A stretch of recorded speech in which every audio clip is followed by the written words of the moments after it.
Online classes की श्रृंखला में हम प्राकृतिक वनस्पति, वन व वन्य जीव का अध्ययन कर रहे हैं।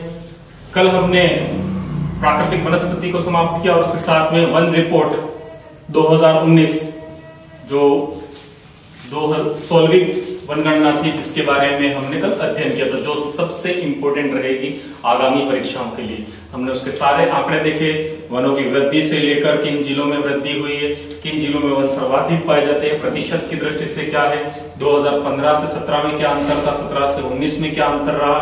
तो इन सब का अध्ययन हमने वनगणना में किया इससे पहले वाले टॉपिक में। आज हम इसी कड़ी में वन्य जीवों के बारे में अध्ययन करेंगे। तो वन्य जीवों की सुरक्षा के लिए वन्य जीव कार्यक्रम चलाए गए हैं, जिसके बारे में अध्ययन करेंगे जीवों की सुरक्षा के लिए। हम देखिए भारत के संविधान में भी, भारत के संविधान के अनुच्छेद 48 में नीति निर्देशक तत्व में इसका उल्लेख किया गया है। जीवों की सुरक्षा किसका दायित्व है? राज्य का दायित्व है, ऐसा शब्द लिखा गया है। और इसी के तहत हमने 1973 में क्या बनाया है?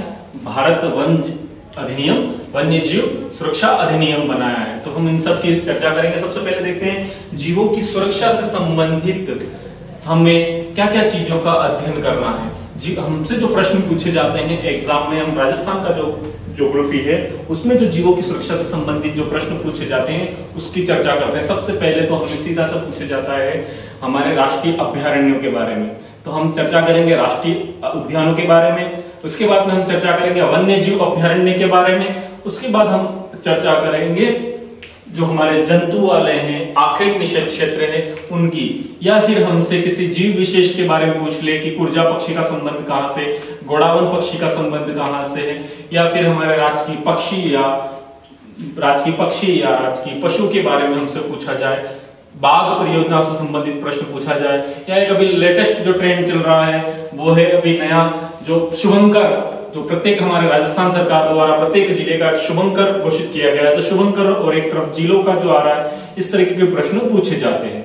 तो हम वन्य जीव सुरक्षा से संबंधित सबसे पहली शुरुआत करते हैं कि जीवों की सुरक्षा, यानी कि जितने भी वन्य जीव हैं प्राकृतिक रूप से पाए जाते हैं, इन जीवों की सुरक्षा के लिए क्या क्या कदम उठाने चाहिए। तो इनके लिए पर्यावरण से संबंधित देख लेते हैं। दो तरह के कार्यक्रम चलाए जाते हैं। एक कार्यक्रम चलता है जिसको कहते हैं इन सिटू, और एक कार्यक्रम होता है उसे कहते हैं एक्स सिटू। ये कोई बड़ा एग्जाम दे तो वहां से संबंधित है इन सिटू या एक्स सिटू। इन सिटू यानी कि स्व स्थानीय, और एक्स सिटू यानी कि बाह्य स्थानीय।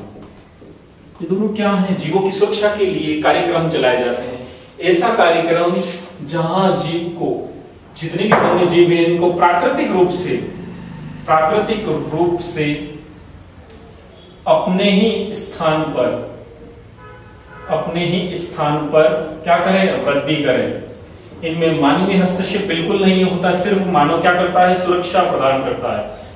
मानव क्या प्रदान करता है? केवल सुरक्षा प्रदान करता है। प्राकृतिक रूप से अपने ही आवास स्थान पर, अपने ही स्थान यानी कि अपने ही आवास स्थान पर जो वृद्धि करते हैं, ऐसे कार्यक्रम क्या कहलाते हैं? इन सिटू। जैसे हमारे क्या है? राष्ट्रीय उद्यान, उदाहरण ध्यान रखें, राष्ट्रीय उद्यान, या फिर हम कहें वन्य जीव अभयारण्य, वन्य जीव अभयारण्य, या फिर क्या है? आखेट निषेध क्षेत्र। ये ऐसे क्षेत्र हैं जहां सिर्फ हम क्या करते हैं? सुरक्षा प्रदान करते हैं। इनके जीवों के विकास में हमारा कोई योगदान नहीं होता, नहीं हम प्रतिम रूप से इनका कोई योगदान या इनके भोजन की व्यवस्था करते हैं, नहीं इनके इलाज कोई ज्यादा होता है फिर हम उसको वहां पर लेकर आते हैं एक्सिट में। तो ये अपने स्थान पर क्या होता है? इनका विकास होता है, वृद्धि करते हैं।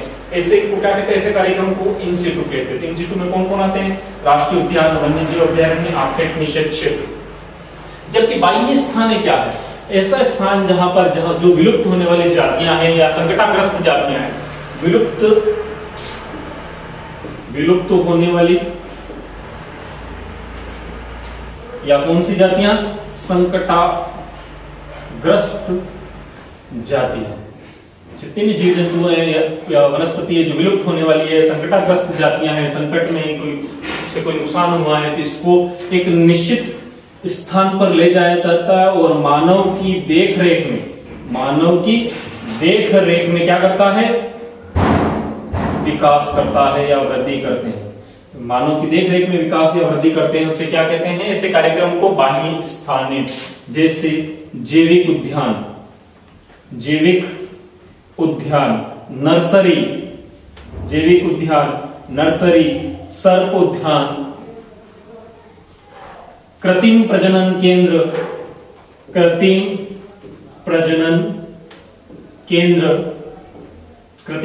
केंद्र, जैसे गोडावन का है राजस्थान में, कृत्रिम प्रजनन केंद्र घड़ियाल का है, कृत्रिम प्रजनन केंद्र। और भी देख ले हम, चिड़ियाघर, जंतुआलय, ये सभी किस में आते हैं? बाह्य स्थानीय में आते हैं। कभी प्रश्न पूछ ले एक्स स्थानीय या इन सिटू या स्वस्थानीय कार्यक्रम में निम्न में से है या नहीं, या एक्स सिटू कार्यक्रम में शामिल है या नहीं, इस तरह के प्रश्न पूछ ले तो इनसे आप पता कर लेंगे कि प्राकृतिक रूप से विकास करते हैं, मानवीय हस्तक्षेप बिल्कुल नहीं होता है, केवल सुरक्षा का काम करता है मानव, जबकि ये मानव की देखरेख में विकास करते हैं। कौन सी जातियां? जो विलुप्त होने वाली हो या संकटाग्रस्त जातियां हो। इस प्रकार से जीवों की सुरक्षा के लिए यह कार्यक्रम चलाया जाता है, पर्यावरण से संबंधित है। यदि आपके सिलेबस में पर्यावरण है तो ऐसे प्रश्न पूछे जा सकते हैं, जैसे पटवार में है पर्यावरण संबंधित, ऐसे लाइब्रेरी में पर्यावरण है तो वहां से कोई प्रश्न पूछ ले तो आपको इस तरह का ध्यान रखना है। फिर जीवों की सुरक्षा के लिए हम देखते हैं विश्व स्तर से प्रारंभ करते हैं। हम थोड़ा सा बैकग्राउंड देख लेते हैं, विश्व स्तर पर प्रारंभ करते हैं। विश्व स्तर पर एक संस्था कार्य करती है जीवों की सुरक्षा के लिए, जिसका नाम है IUCN, international union for conservation of nature. तो जीवों की सुरक्षा के लिए विश्व स्तर पर एक संस्था काम करती है, जिसकी स्थापना 5 अक्टूबर 1948 को की गई। किसकी? IUCN की, international union for conservation of nature. हम देख लेते हैं, विश्व स्तर से प्रारंभ करते हैं जीवों की सुरक्षा के लिए चलाए जाने वाले कार्यक्रमों में सबसे पहला देखते हैं IUCN, इंटरनेशनल, हिंदी में लिख दो, इंटरनेशनल यूनियन फॉर कंजर्वेशन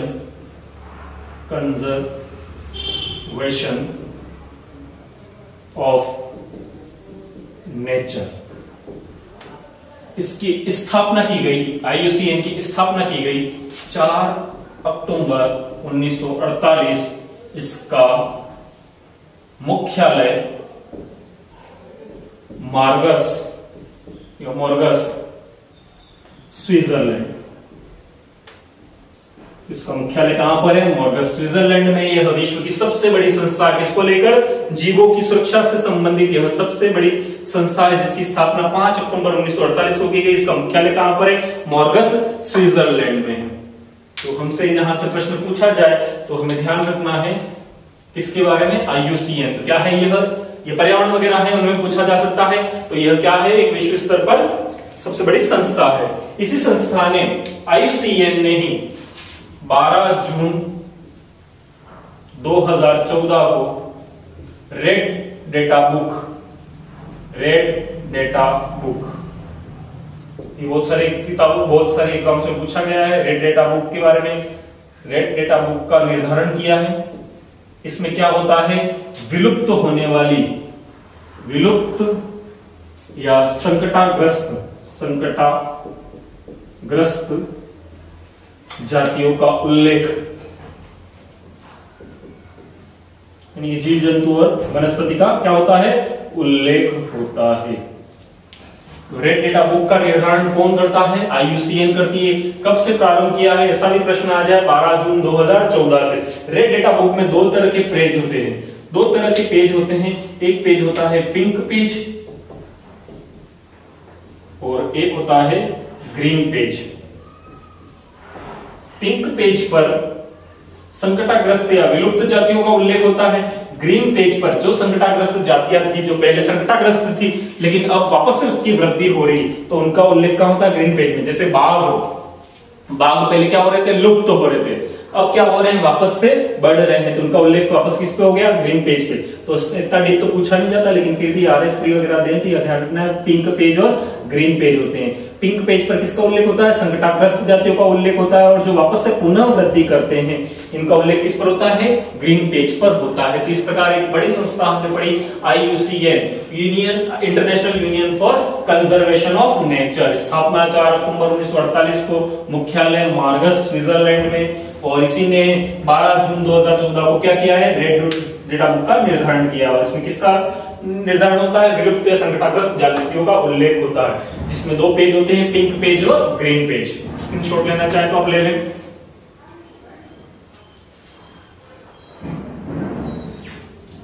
एक और संस्था है, ले लिया हो आपने, तो एक और संस्था है 1962 में जिसकी स्थापना की गई, WWF।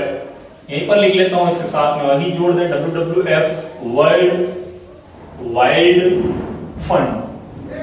वर्ल्ड वाइल्ड फंड ये संकटाग्रस्त या विश्व के जीवों की सुरक्षा के लिए क्या करता है? फंड उपलब्ध कराने का काम करता है। इसकी स्थापना 1962 में हुई है। कहां पर है इसका मुख्यालय? ग्लैंड स्विट्जरलैंड में ही इसका भी मुख्यालय है। इसका मुख्यालय कहां पर है? ग्लैंड स्विट्जरलैंड में है। और इसका प्रतीक विलुप्त हुआ हमारा जो प्रतीक इसका क्या है? ज्वाइंट पांडा।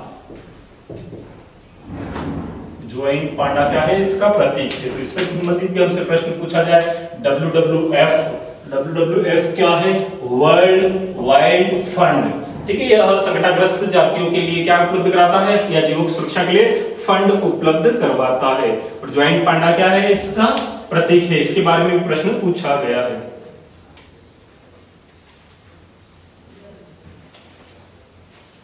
नेक्स्ट अब हम आते हैं भारत पर। यह विश्व स्तर पर बात कर ली हमने, किसको लेकर? जीवों की सुरक्षा के लिए। पहले हमने इन सिटू एक्स सिटू कार्यक्रम देखा, ये पर्यावरण से संबंधित है। यह विश्व स्तर पर अगर पर्यावरण से संबंधित आपसे पूछ लिया जाए संस्थाओं के बारे में। अब थोड़ा सा हम भारत के बारे में देख लेते हैं, उसके बाद हम राजस्थान पर आते हैं।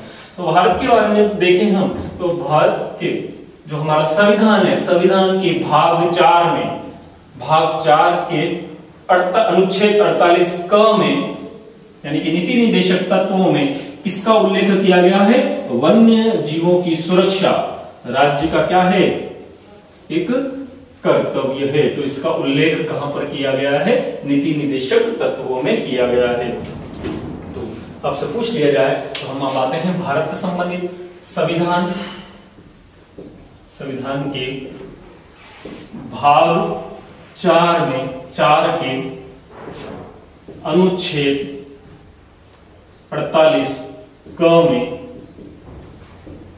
वन्य जीवों की संरक्षण संबंधित प्रावधान है। वन्य जीवों के संरक्षण संबंधित संविधान में कहां पर प्रावधान है? तो भाग 4 के अनुच्छेद 48 क में क्या है? जीवों की सुरक्षा के प्रावधान है।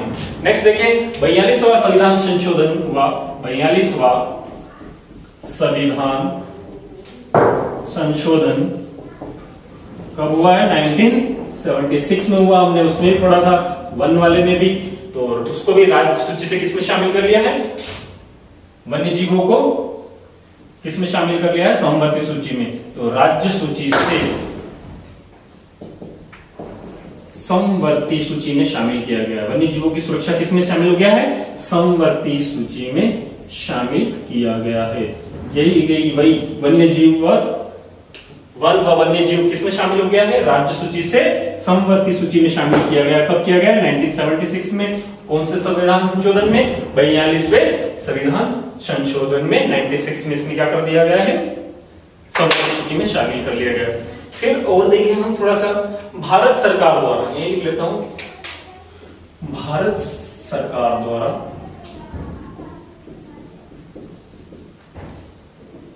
1972 में वन्य जीव संरक्षण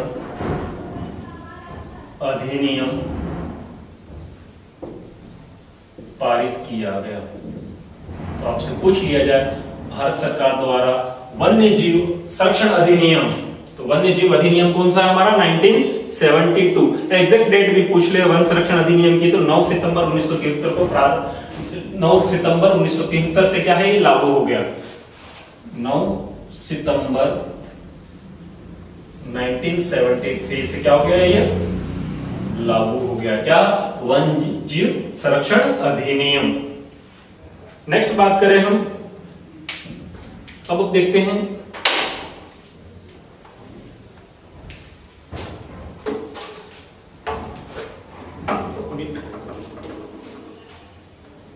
राजस्थान सरकार द्वारा इसको कब लागू किया गया? 9 सितंबर 1973 को लागू किया गया। अभी राजस्थान को हम छोड़ देते हैं, वापस से लेते हैं। तो भारत सरकार द्वारा वन्य जीवों की सुरक्षा के लिए वन्य जीव संरक्षण कब पारित किया गया? 1972 में पारित किया गया। तो हमने अभी तक भारत सरकार द्वारा हम वन्य जीवों की सुरक्षा के संबंध में पढ़ रहे थे, हम संविधान में काम लेके संशोधन हुआ है। और वन्य जीवों की सुरक्षा के लिए वन्य जीव संरक्षण अधिनियम कब पारित किया? 1972। बाघ संरक्षण हम देखेंगे, बाघ संरक्षण 1973 में जब हम पढ़ेंगे, बाघ वगैरह अंदर पढ़ेंगे तो बाघ संरक्षण की यहाँ लिख लेते हैं। बाघ के लिए स्पेशल बाघ संरक्षण अधिनियम ये कब पारित किया गया? 1973 में।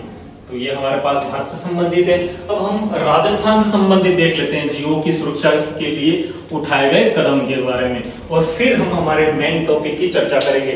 ये जो ऊपरी प्रश्न है यदि नहीं बनता है तो अब इसका भी स्क्रीनशॉट लेना चाहे तो ले लें।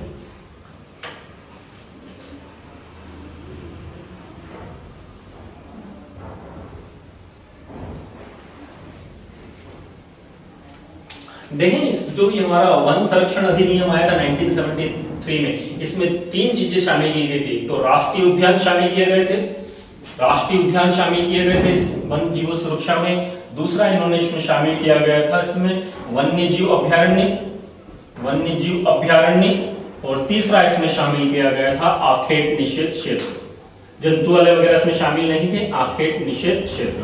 तो आपसे कुछ प्रश्न ऐसा भी पूछ ले, वन्य जीव संरक्षण अधिनियम 1972 में किसको शामिल किया गया जीवों की सुरक्षा के लिए? तो राष्ट्रीय उद्यान, वन्य जीव अभ्यारण्य, और किसको शामिल किया गया है? आखेट निषेध क्षेत्र को शामिल किया गया है।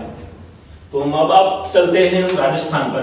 राजस्थान में सबसे पहले वन्य जीवों की सुरक्षा के लिए 1901 में टोंक रियासत द्वारा कदम उठाया गया।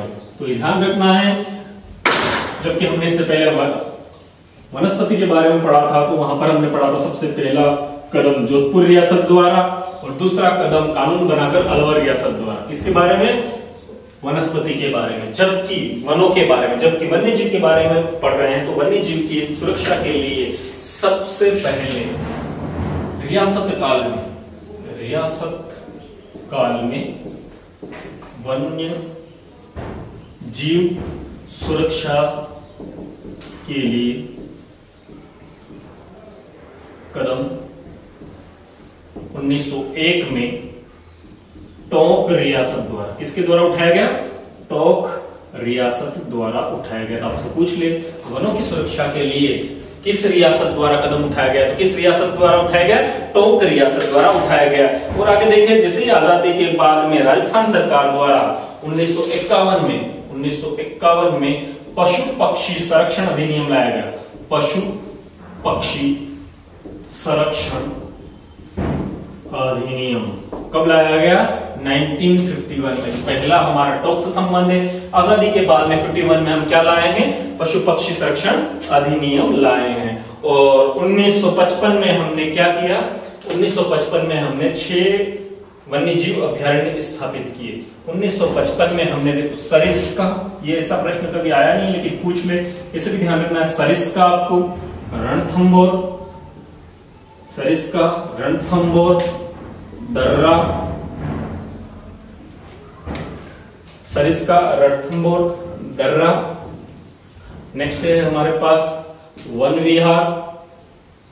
विहार, केसरबाग,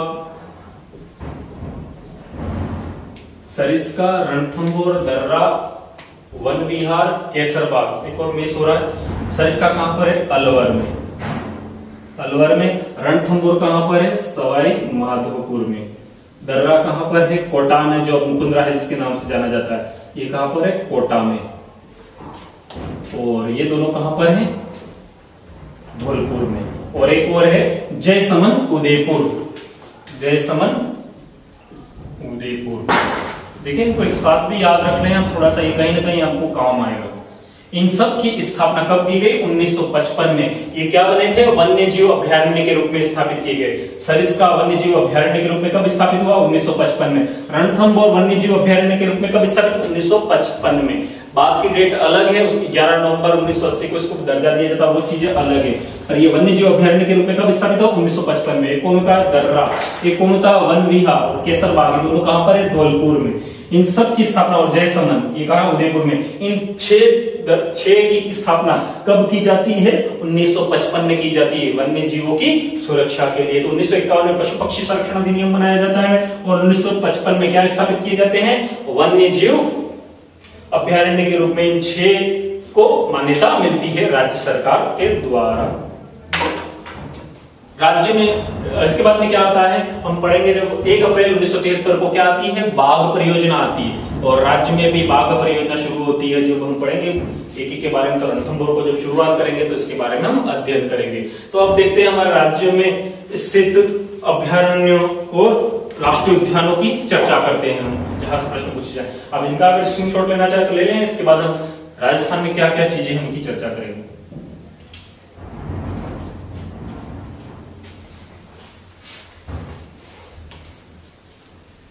देखते हैं जीवों की सुरक्षा के लिए अब हमारे राज्य में वर्तमान में क्या स्थिति है। तो जीवों की सुरक्षा के लिए हमारे यहाँ पर बहुत सारे कार्यक्रम चल रहे हैं। तो सीधा सा प्रश्न पूछ लिया जाए, एक तरफ कितने कार्यक्रम हैं और एक तरफ नाम लिखे हुए हैं। तो सबसे पहले हम चर्चा करते हैं राष्ट्रीय उद्यान। सबसे बड़ा क्या है हमारे पास?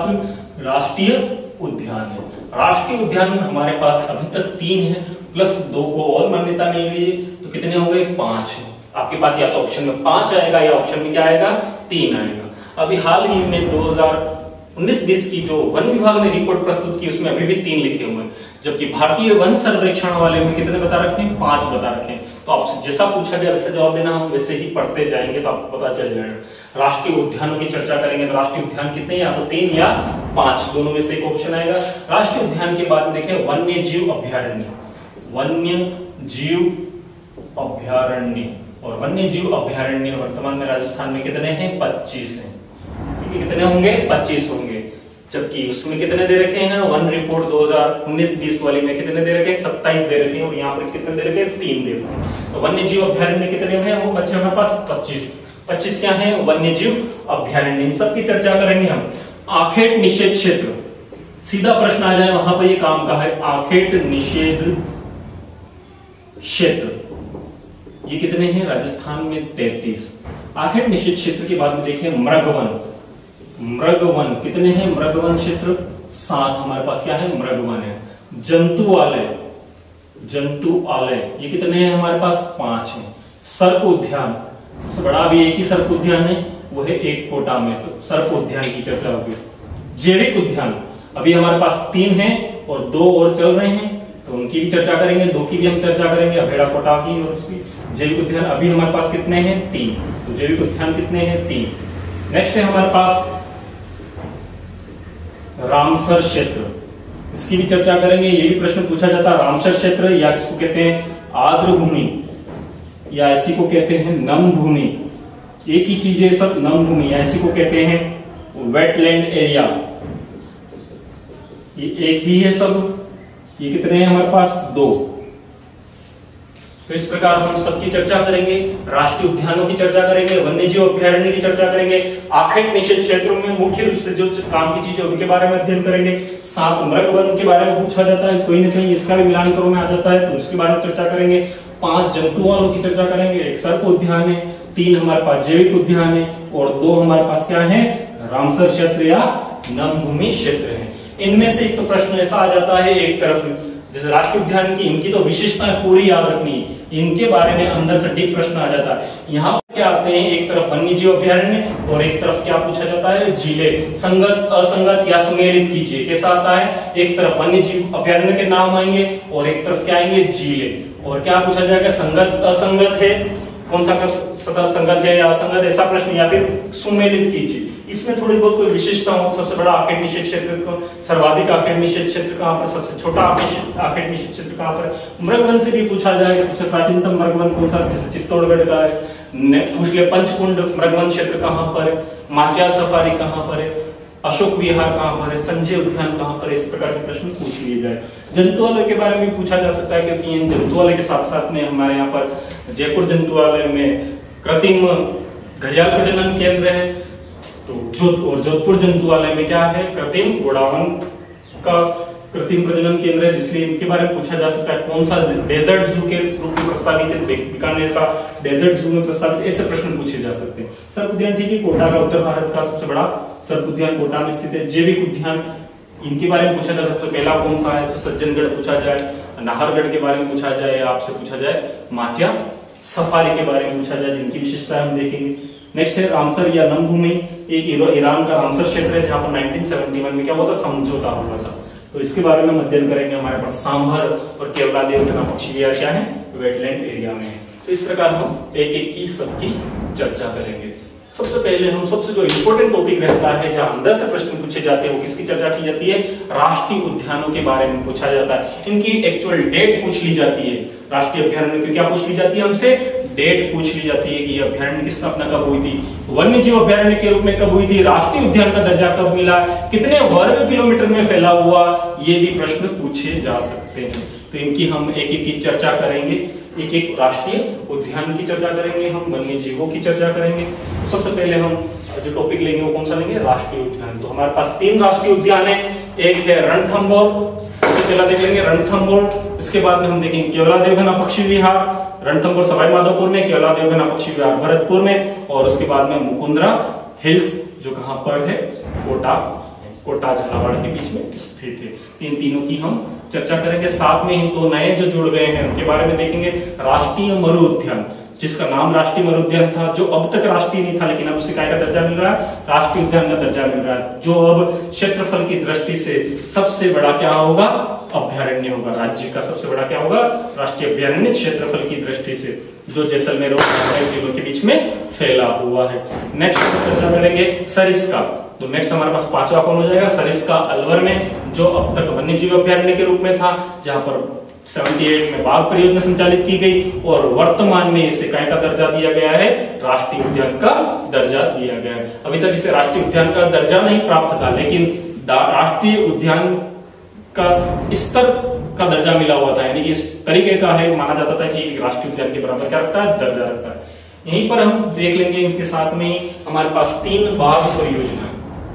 राज्य में कितनी बाघ परियोजना है, 3 बाघ परियोजना है। 1973 से हमारे यहाँ पर 1 अप्रैल 1973 से बाघ योजना प्रारंभ हुई भारत के साथ में। यहाँ पर भी सबसे पहले हम देखेंगे रणथंभौर में प्रारंभ हुई, उसके बाद में कहां पर, सरिस्का में प्रारंभ हुई, और अंतिम रूप से कहां पर प्रारंभ हुई है, मुकुंदरा हिल्स में प्रारंभ हुई है। तो 3 हमारे पास क्या है, बाघ परियोजना भी है। तो इस प्रकार हम सबकी चर्चा आगे करते हैं।